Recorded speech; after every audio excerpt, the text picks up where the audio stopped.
softened the earth, walking with blood-soaked feet. She challenged the whip, the gun, the knife. She challenged the fire, pulled from the bodies of slaves, made into laws, prisons, and courts.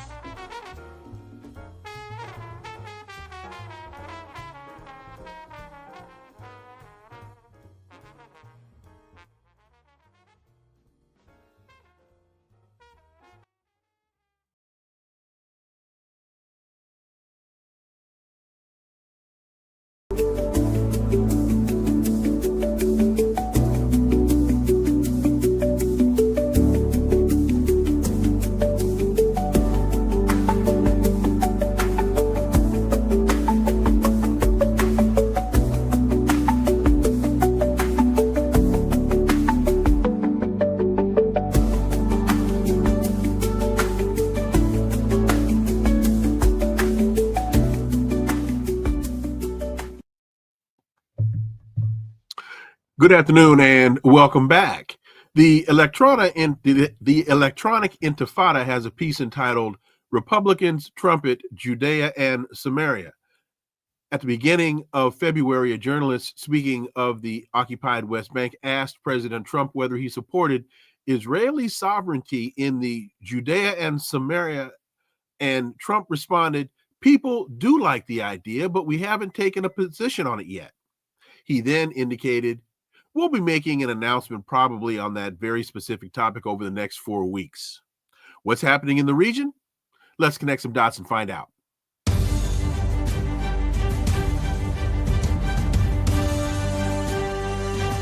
Connecting the Dots with Dr. Wilmer Leon, where the analysis of politics, culture, and history converge.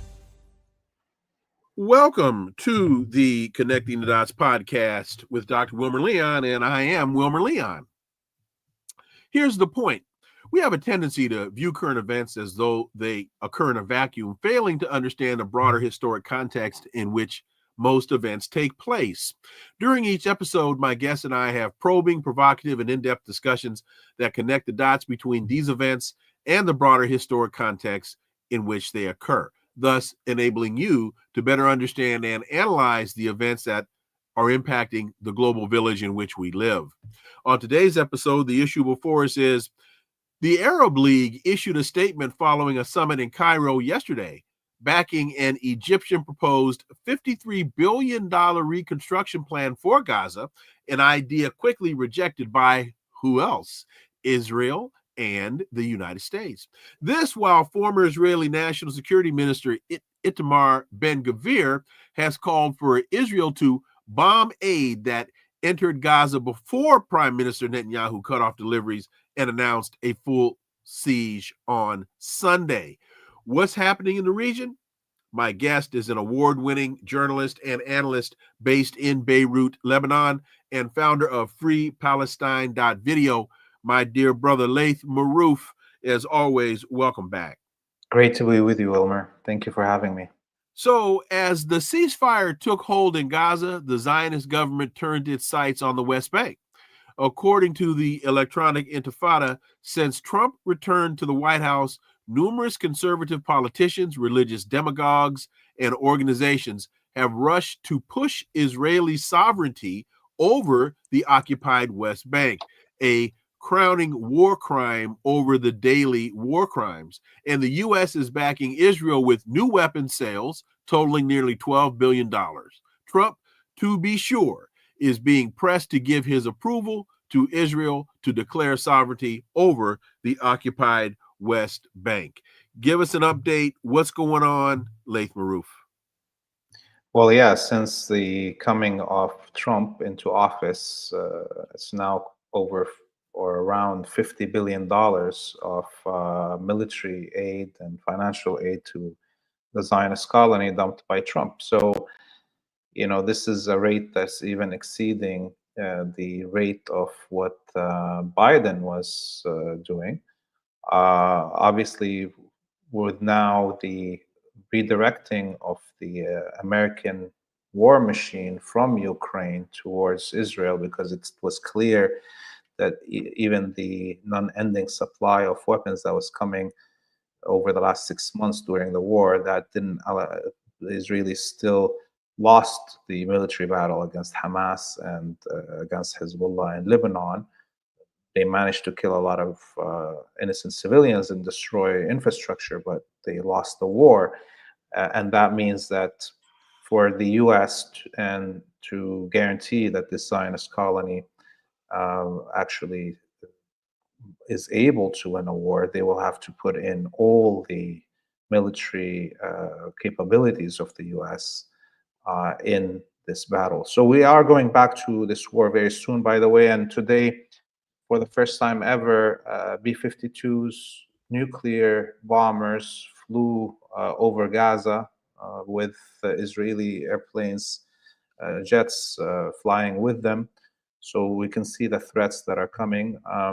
And of course, the West Bank is a battle that is now raging. There's war inside Jenin, Tulkarem, and Nablus, the three main cities in the north of the West Bank. And we can talk about more about that, but just as a beginning of answering your question, this is what I can say. No, well, please, because I had heard, a week or so ago that skirmishes were developing, but from what I've been reading now, it sounds as though, especially during the ceasefire, that the attention has shifted away from Gaza to the West Bank. Yeah, I mean, those three main cities in the north of the West Bank have been under siege. The three refugee camps adjacent to those cities, the Jenin refugee camp, the Tulkarem refugee camp, and the Nur Shams refugee camp outside Nablus, they have been depopulated and destroyed. It looks like Gaza now. And the invading military forces are now taking over the neighborhoods in those cities beyond the refugee camps and are depopulating them and destroying all the civilian infrastructure, the water pipes, the sewers, the electricity. They're ripping up the roads. And so only from those three cities and the refugee camps, we have now around 100,000 displaced Palestinians from the north of the West Bank over the last few weeks during this attack. And it seems the Zionists want to expand this model of destroying Palestinian lives that they have committed in Gaza into the West Bank. So when we look at a map, you've got, for the most part, Jordan and Lebanon. Where are those indigenous Palestinians? Where are they going? Yeah, I mean, look, the Zionist as a settler colony, the only possibility for a colonial project to succeed is that either they expel the vast majority of the indigenous population or kill them. You got only genocide or ethnic cleansing. To create a religiously, ethnically pure Jewish supremacist colony, you can't have a huge number of indigenous people on the land. Therefore, as we saw, Trump proposed the ethnic cleansing campaign, expulsion of Palestinians from Gaza, because the outright genocide of the Palestinians in Gaza have destabilized the whole world. So, and the Israelis were not unable to win a war even while they are conducting a mass genocide and a mass destruction campaign as they did. So the only thing that's right now left to the Israelis, if they don't want to return to the full genocide, is the expulsion projects. And as we saw with you also kind of hinted to it about the Arabic League meeting. Yes. The Arabic states that are all vassals, by the way. Right now, there's the only two capitals in the whole Arabic region, from Mauritania down to Oman. The only two capitals that are not captured by the US are Algiers and Sana'a. Sana'a in Yemen and Algiers in Algeria.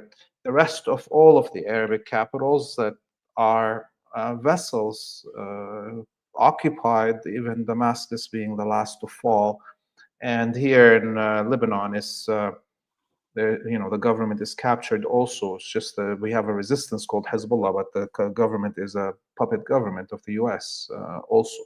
So even though you have all those captured capitals, the vassals of the US, Jordan, and Egypt understand that there is if they cross the line and a huge wave of Palestinians, for instance, are expelled from Gaza and enter Sinai, that means there's more Palestinians in Sinai Peninsula than there's Egyptians. Therefore, naturally, that becomes a Palestinian state, and it falls out of the control of the Egyptian military and the Egyptian state, and therefore there will be a collapse of the government in Egypt.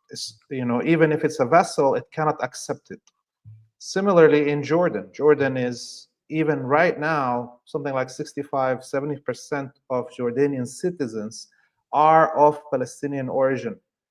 Refugees that were expelled in 1948 and 1967, that the Jordanian state gave them citizenship. So imagine if the almost 3 million Palestinians that are in the West Bank are expelled into Jordan. There cease to be Jordan. The king will collapse. He will be killed by somebody. There will be civil war. There will be, it's not acceptable. So the vassals would rather that actually the Palestinians are genocided. You see, they will stand against master in the White House if he expels the Palestinians, because it will spell the end of their regimes. But they will sit and watch for 16 months as a genocide is conducted in Gaza. That's fine by them. That the U.S. allows this to happen. In fact, my next question to you was going to be, King Abdullah just left a meeting in Washington, D.C. with Donald Trump. And so I was wondering if there was anything relative to these latest atrocities that came out of the meeting. And isn't Abdullah's wife Palestinian? Yes, his wife is Palestinian. And she is from the West Bank. And people obviously question, her silence. But I watched that press conference, and it was hilarious to see the humiliation. Obviously, King Abdullah was a little bit smarter than Zelensky, right? Because here's Trump telling him that he's going to expel the Palestinians, and he's telling him everybody's going to like it. And he says, yes, master. But we just have to take care of ourselves, our state a little bit, And then he sees then the red eye from Trump. And then he realizes he has to shut up now for the rest of the press conference. And that kid, Abdullah, was just like having those, twitches in his eyes. And he's like clearly going to explode. The guy is like the tomato king. They call him in the region because throughout the whole war, he was exporting tomatoes to Israel. There will be no salads in Israel if there was no Jordanian tomatoes. Anyways. Well, no, it's funny because Mark Dubb just said Tomato King Abdullah. Yes, that's why they call him Tomato King here in the region, because he's the biggest exporter of tomatoes into Israel.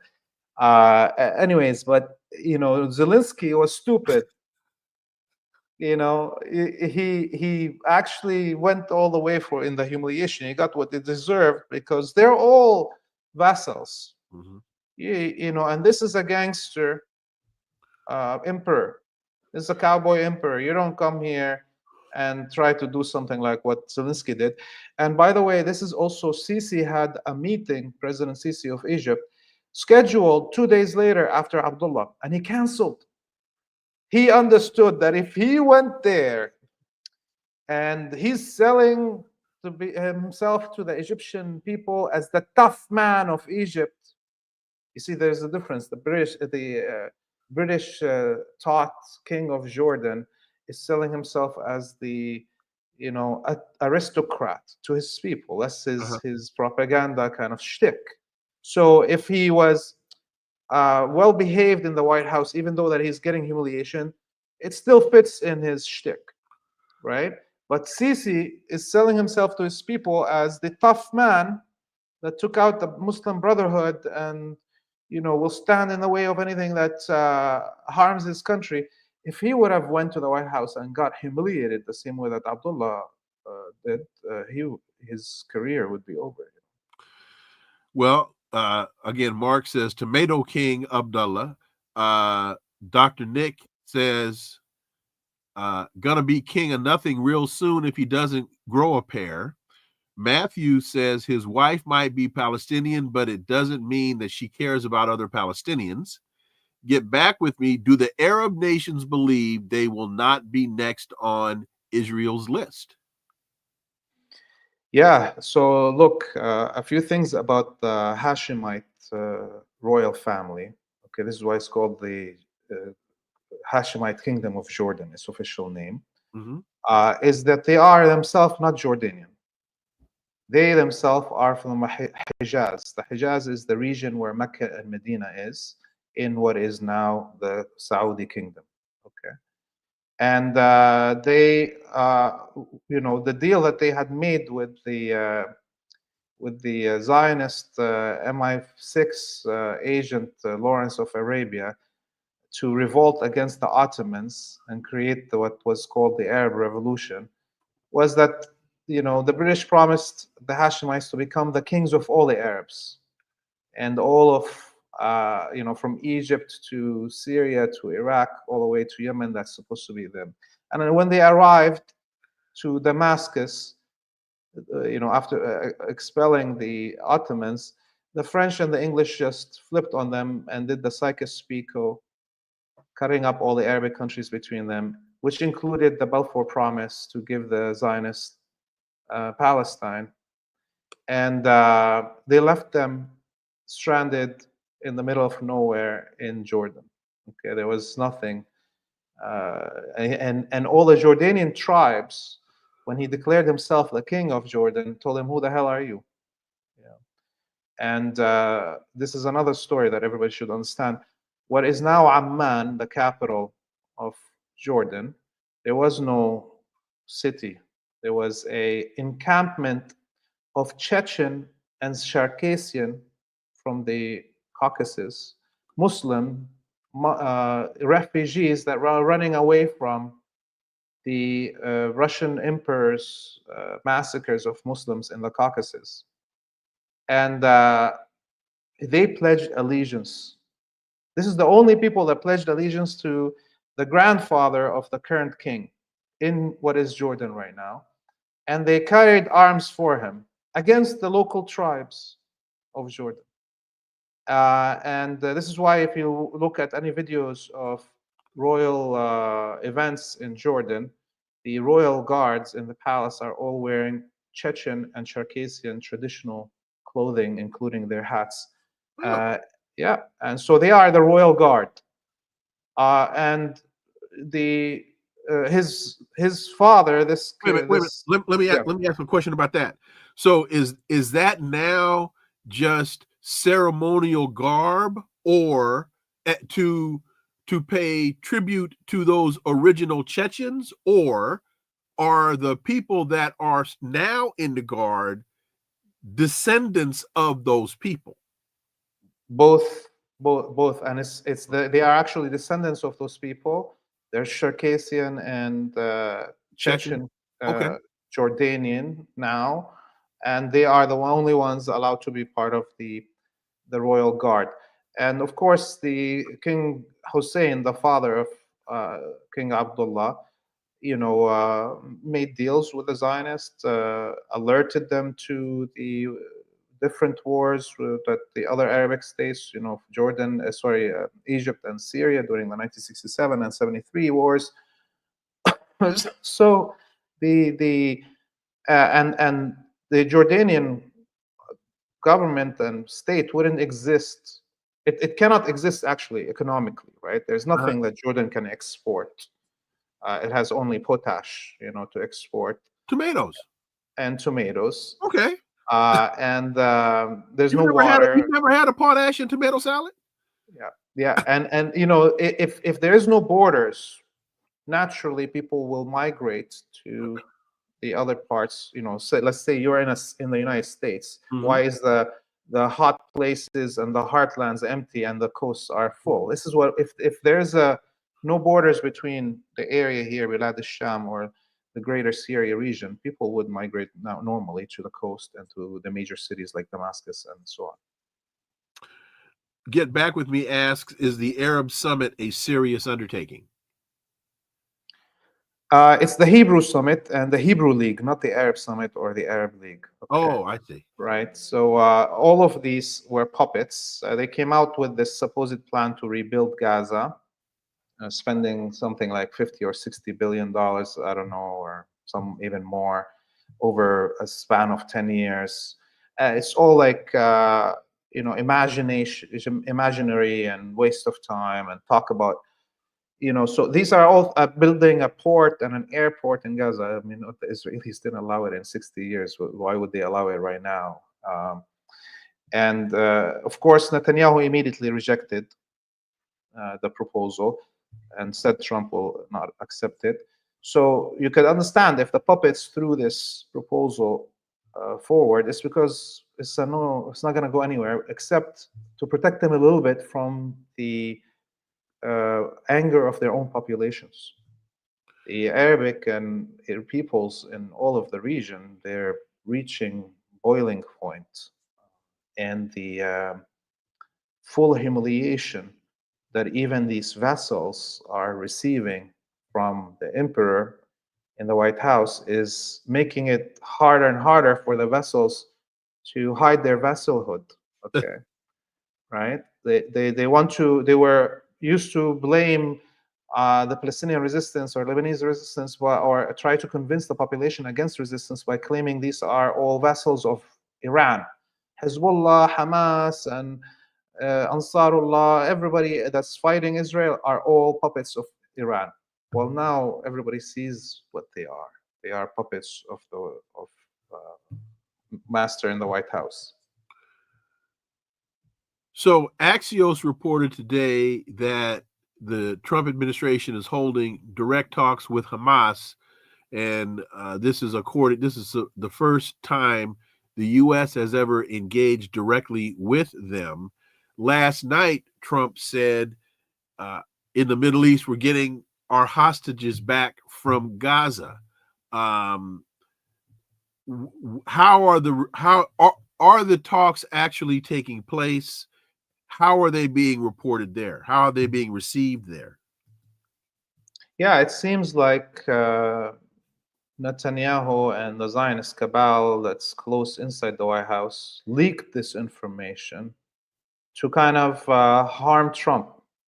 Imagine that Trump is the best thing that ever happened to Israel, and they're not happy with him inside his own small circle for talking directly to Hamas.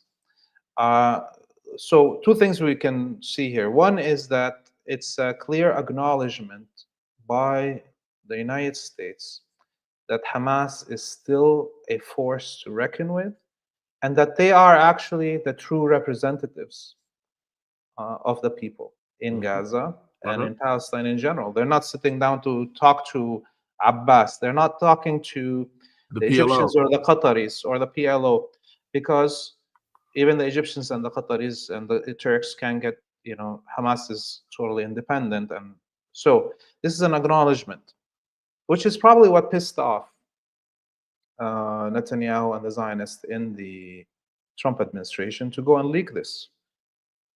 Trump is not happy that it got leaked, So Now, how far can this go? Where can it go?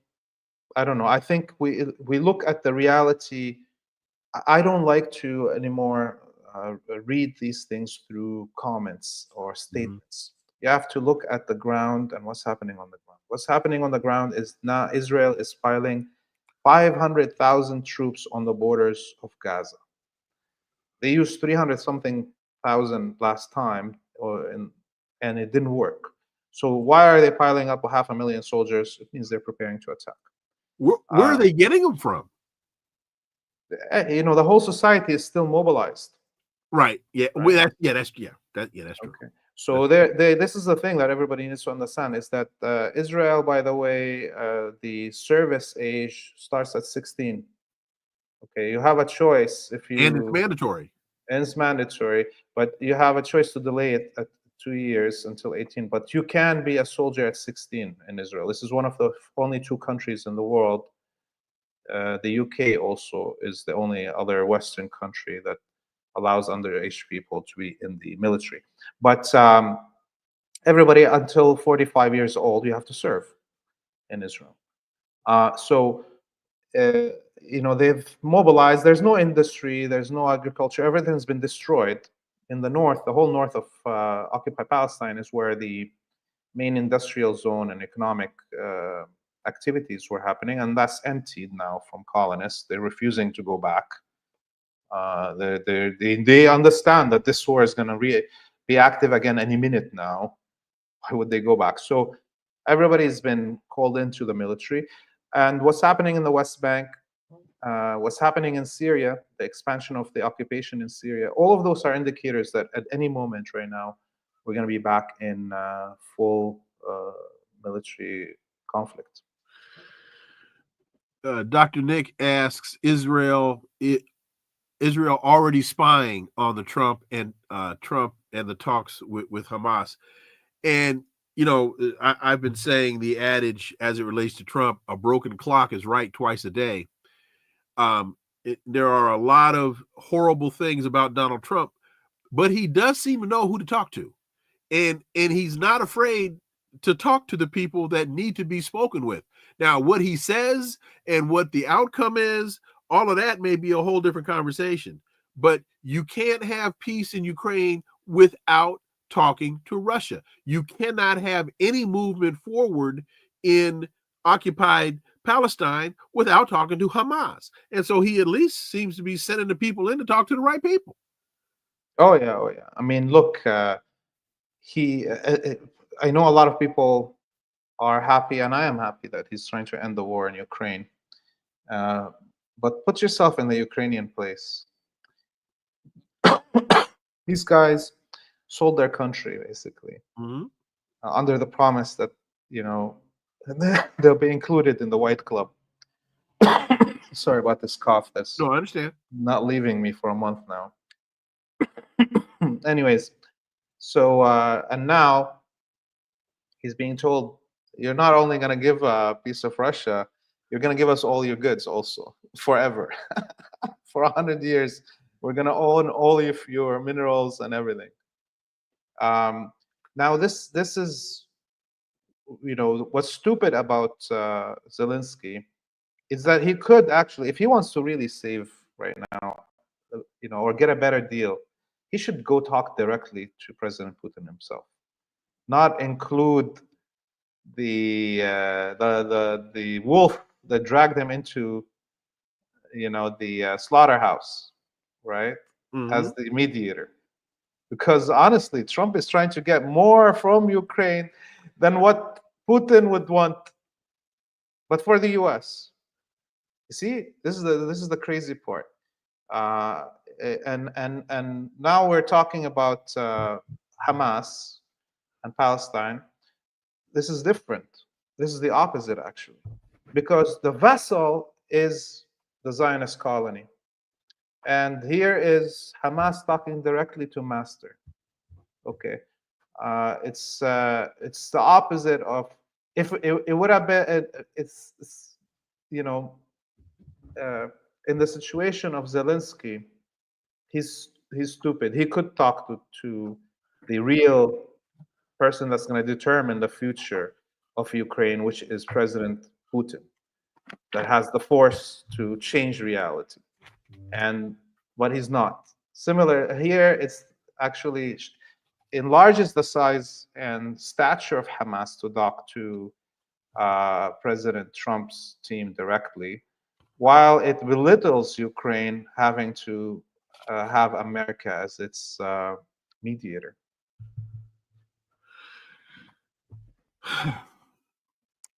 So you mentioned Zelensky and the meeting. And did you have a chance to look at any of Trump's speech last night? No, I mean, I saw some clips. Okay. I was surprised that he didn't mention Israel once, which is, I think, like a shocker. I think every other American president in the last whatever decade maybe mentioned Israel at least once as a credential. And you were mentioning the meeting with Zelensky, and that the Abdullah meeting where you said he sat silent, that reminded me of the Olaf Scholz meeting with Joe Biden, where Joe Biden talked about blowing up Nord Stream, and Scholz just sat there quietly. Yeah, I mean, he dressed down Starmer, the UK Prime Minister, and Macron, the French president. Both of them got like humiliation, I think, also in their own way. And now with Canadian Prime Minister Trudeau, this spat that's online. By the way, the Canadian government just slapped 25% tax on American goods. And the first critic against Trudeau adding this 25% tax was a mayor of a town on the island of Montreal called Hampstead. It's mainly Jewish neighborhood, mainly Zionist neighborhood, and this guy is the freakiest mayor in Canada in terms of his Zionism. Really like tweeting about how happy he is with Palestinian kids being killed. He tweeted that Canada slapping this 25% tax on American goods in retaliation for Trump doing the same is anti-Semitic, because the majority of kosher goods in the Canadian market are coming from the US. so he called the Prime Minister anti-Semitic for that. It's just hilarious how this word is so it's so elastic now, this word anti-Semitic. I want to read something. I teach a class in international law and human rights, and right now my students were going through the Nuremberg trial, and I was lecturing on this earlier today, and knowing that I was going to be talking to you this afternoon, let me read just a little bit here. So this is from the transcript of the Nuremberg trial. War crimes were committed on a vast scale, never before seen in the history of war. They were perpetrated in all countries occupied by Germany and on the high seas, and were attended by every conceivable circumstance of cruelty and horror. There can be no doubt that the majority of them arose from the Nazi conception of total war. And I had never heard of that concept, total war. And they go on to say, for in this conception of total war, the moral ideas underlying the conventions which seek to make war more humane are no longer regarded as having force or validity. So they're saying in the Nazi concept of total war, all bets are off. They're saying everything is made subordinate to the overmastering dictates of war.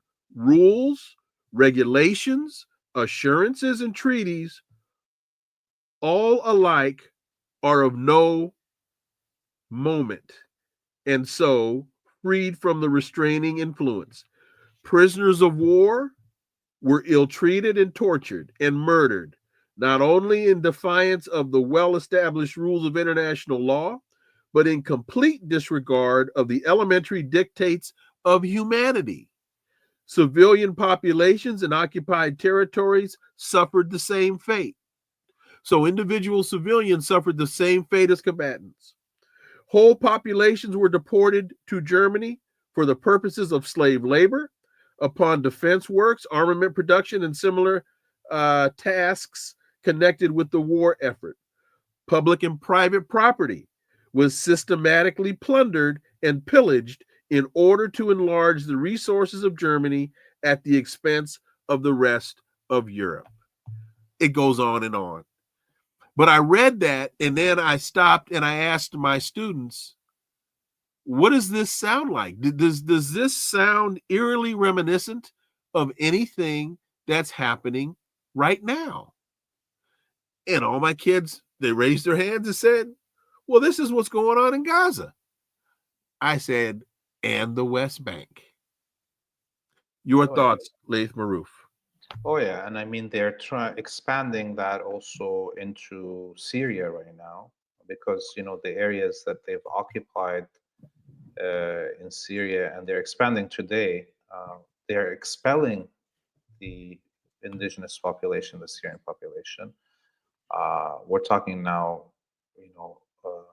tons of thousands, if not hundreds of thousands of Syrians are being expelled from the areas that they've occupied. And if they expand into Daraa and Sueda provinces, that number is going to jump into the millions. So the Zionists are the inheritors of Nazi playbook, okay? And they have perfected it. And they perfected it for the 21st century, as we see right now. The whole Western alliance, civilization, whatever you want to call it, the empire ruled from DC, is actually now Zionist. The religion of the United States is not Christianity or Judaism, secularism. The religion of the United States is Zionism. It is the sacred, and all the power of society in the West, whether it's the media, the weapons, the finances, the propaganda, anything and everything is being put into the goal of Zionism, to maintain the Zionist colony. I mean, we see all over Europe all these journalists being arrested for work on Palestine, or as we saw yesterday in the United States, RFK Jr., who's supposed to be the Minister of Health, basically, right? Secretary of Health. Yes. Posting that his agencies that are under his command as Minister of Health will be combating anti-Semitism. And this new talk about, so I don't understand how Minister of Health has anything to do with this, but shows you that this is his first statement. This is him kissing the ring and putting in his credentials and thanking his masters that got him appointed into this ministerial position. In the midst of a smallpox outbreak. He should be talking about smallpox in Texas. Or measles. I'm sorry, measles. He should be talking about the measles outbreak in Texas, and instead of that, he's talking about anti-Zionism. And all this, we just also saw, of course, a statement from J.D. Vance and about deporting, first of all, cutting all funding to any university or college or educational institution that allows anti-Semitism on campus or demonstrations. Mm-hmm. And deporting any foreign students that could be accused, and jailing or charging with criminal charges American citizens, students on those campuses for speech. And of course, I will say something that probably nobody will have said here before, Wilmer. You know, when Trump, said he's going to be deporting 20 million illegal immigrants Uh-huh. and passing or reactivating the 1798 whatever act there that allows him to detain and deport anyone without court, without charges, Uh-huh. including citizens, right? The act allows him to do. I tell you what, he's not going to be deporting 20 million illegal immigrants, farm workers, and factory workers. This law is going to be targeted towards the Palestinian, Arab, and Muslim communities in the United States, and anyone and everyone that stands for the liberation of Palestine or stands in the way of the Zionists. And that's not going to be the Latinos, okay, the workers. That's going to be you and me. Imagine let's say my wife, American, German, British origin, sixth generation American getting deported from her own country. That will happen. And deporting her to where? To where? To the El Salvador maximum prison that guy, what's his name? That may be it. Yeah. Cherie, what did Robert Kennedy say about measles? Nothing. That was the point. That instead of his talking about measles in Texas, which is growing, when I first started talking about this about 2 weeks ago, there were maybe 36 cases. Last I saw, I think we're up now to close to 200. So Cherie, that was the point, that he's not saying anything. So Laith, where do you see Iran in this now? Because I saw a story that said, I think the story was that Russia is going to broker talks between the United States and Iran. Did you see that? Yeah, I mean,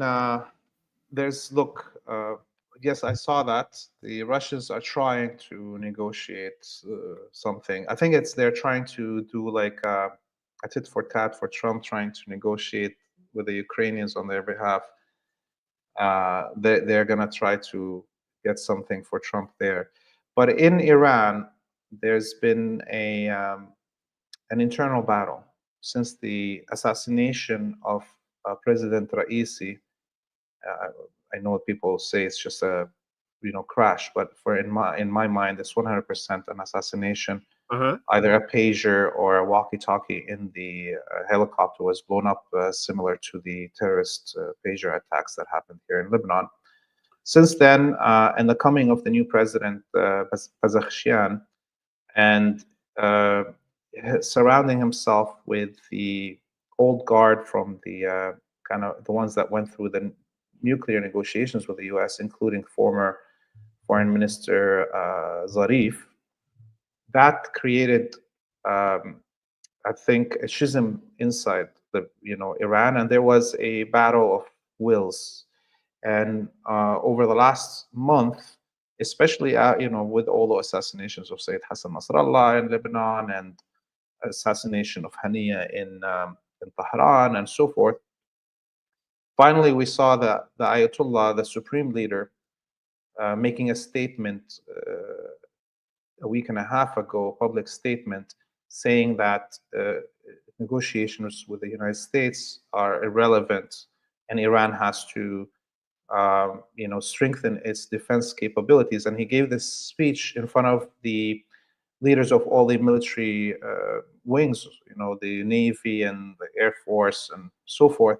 So that was an internal message to Pezeshkian as a president to stop this, liberal talk that Zarif was, pushing around, especially with Zarif's visit to the World Economic Forum, invited there with all the crazies of the the Western economical system. So finally, yesterday or 2 days ago, Zarif resigned, and Pezeshkian came to the parliament, and he said, we're not going to be negotiating, and we're going ahead with, as the Ayatollah has ordered us, to strengthen the defensive capabilities of and prepare ourselves for any war to come. So internally, Iran has now decided not anymore to talk. And as they're looking with these huge deliveries of bunker buster bombs to Israel and the flying of the B-52s and so on, those are all signals that the United States is preparing the Zionist colony to go into a new stage of this war. Iran is not in any hurry to talk to the United States right now.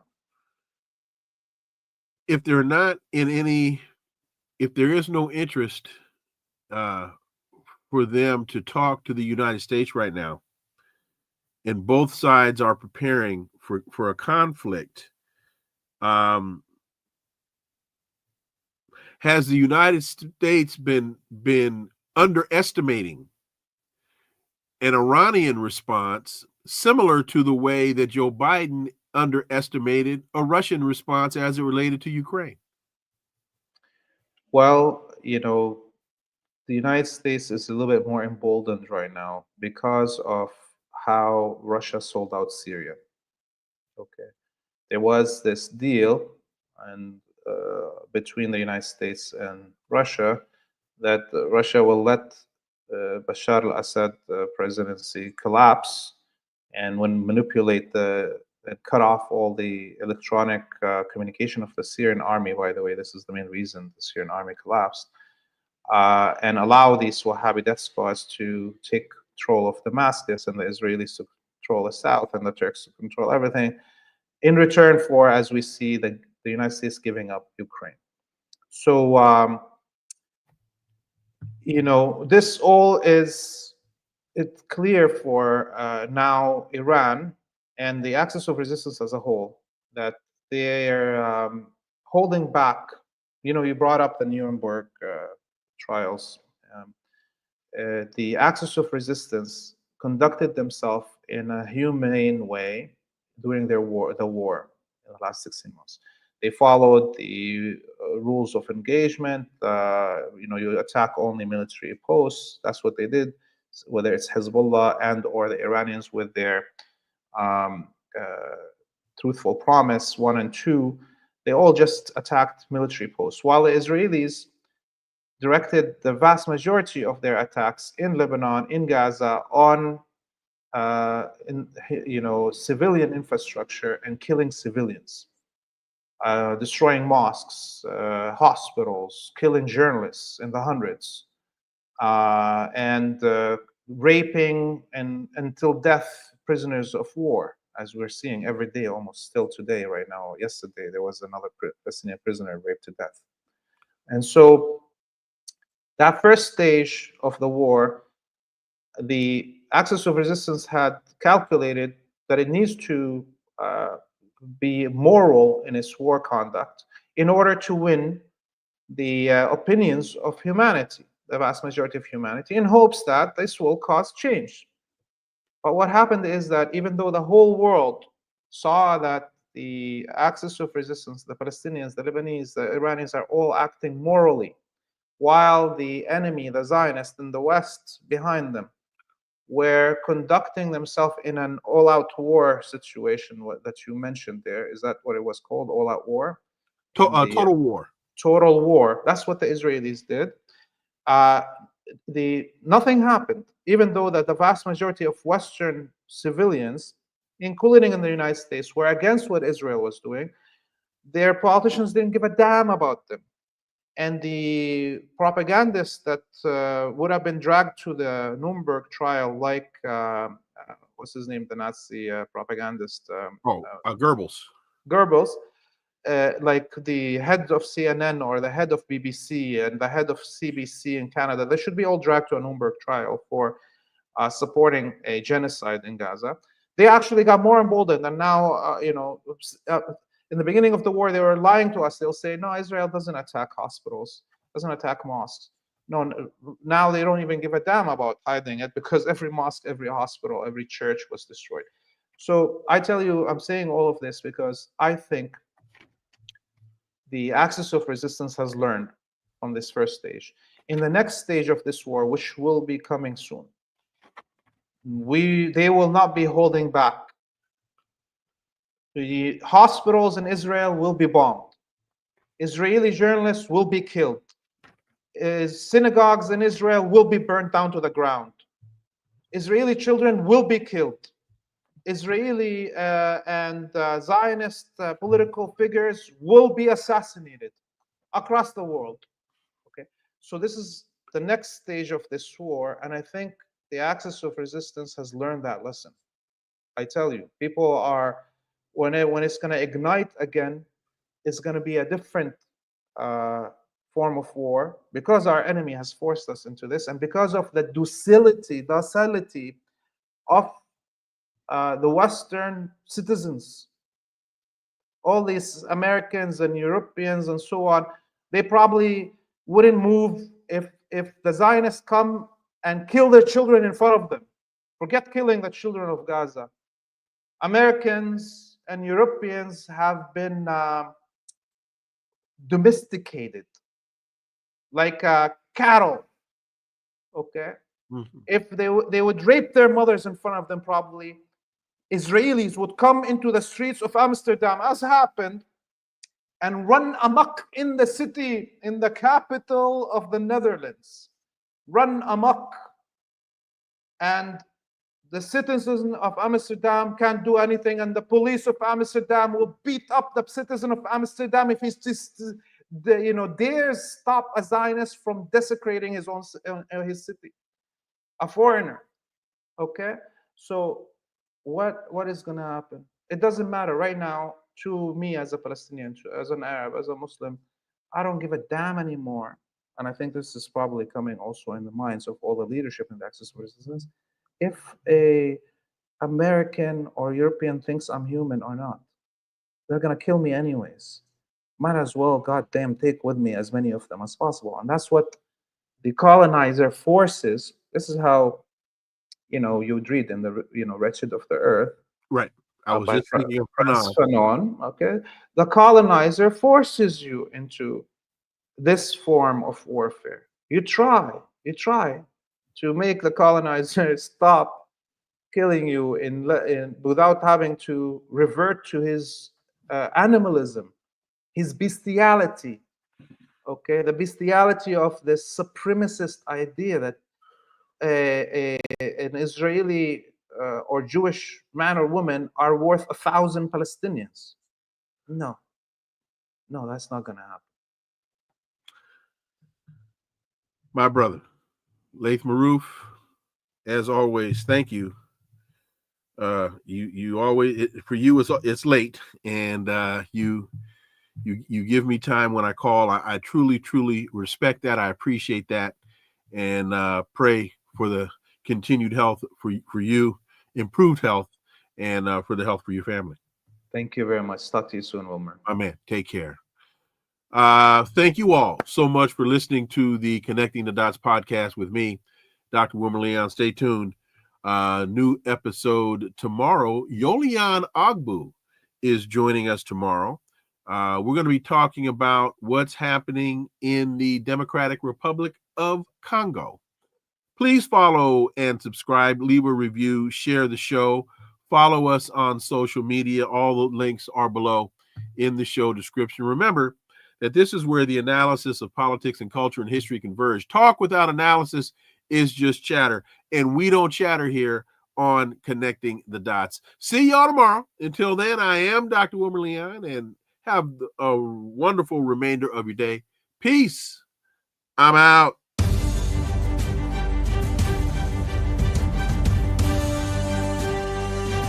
Connecting the Dots with Dr. Wilmer Leon, where the analysis of politics, culture, and history converge.